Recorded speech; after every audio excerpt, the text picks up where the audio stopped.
Speaker. The next call is a split call. Todd Muller, 5 minutes. Thank you very much, Mr Speaker, and thank you, Derek, for your autobiographical account of New Zealand First, the good, the bad and the ugly. That's a great way to kick off the year from my perspective.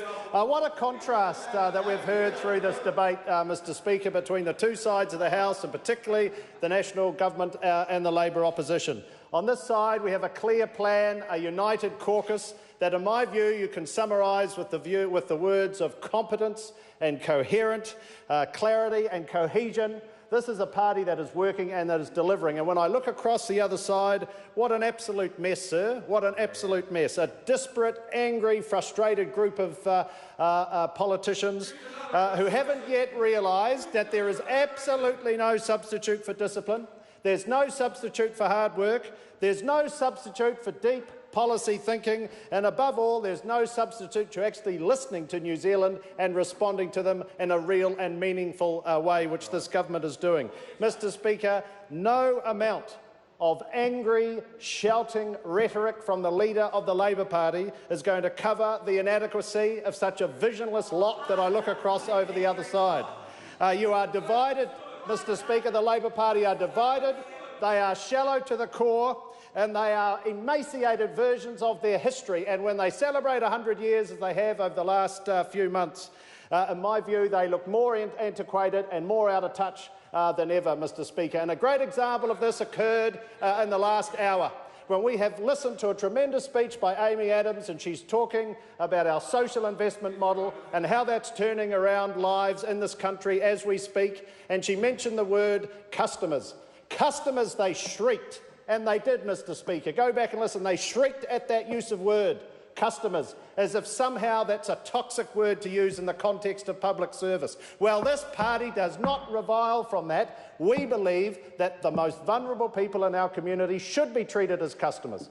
That is the philosophy that we have brought to this approach, Mr Speaker. These people are vulnerable. They need actions. They don't need more rhetoric from the other side around spending money. They need investment and activity that will work, that will turn them around and actually make a difference in their lives. And I thought that was particularly telling, Mr Speaker, the way they reacted to that use of word, because the idea of seeing people as customers, of actually adding value, is so foreign to their absolute being and ethos on the other side, and that is why they're struggling as they are at the moment, Mr Speaker, particularly in the context of a social investment model that has delivered, as we heard through the Prime Minister's statement, 50,000 children no longer living in benefit-dependent homes. That's real change to people in this and families in this country, and Mr Speaker, it should be acknowledged. This document that the Prime Minister spoke to when we began this debate, Mr Speaker, the Prime Minister's statement, you can turn to any page and see an action plan that is delivering real value for New Zealand. On the first page, sir, we start where we must do if we're going to deliver, as we are a country that is moving forward, an economy that is performing. Some of these statistics are quite extraordinary.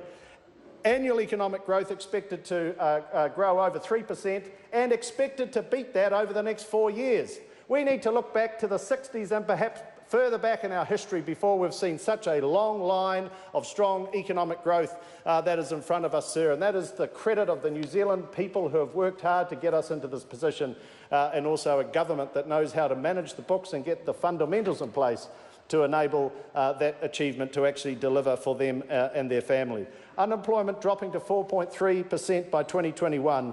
And over the same period, another 140,000 jobs expected in this economy, sir, which is an extraordinary outcome. And when you put on that that the average wage will rise through that period to $66,000, that is a government that is absolutely working. And as I've been around the electorate of Bay of Plenty over the last few weeks, I have heard from person after person a view that this economy and this country is heading in the right direction. They know that you have to get the platform of economic performance working first, which we are doing, and from that platform invest in the areas of health and education and law and order with the proceeds of that success. Their work and our hard work working together to deliver a real value for our community, sir. And I am very, very proud as the member for Bay of Plenty to stand on this side of the House and support that attitude of achievement and ambition and I am very proud, sir, to be able to support this Prime Minister's statement on behalf of my community. Thank you. Well said.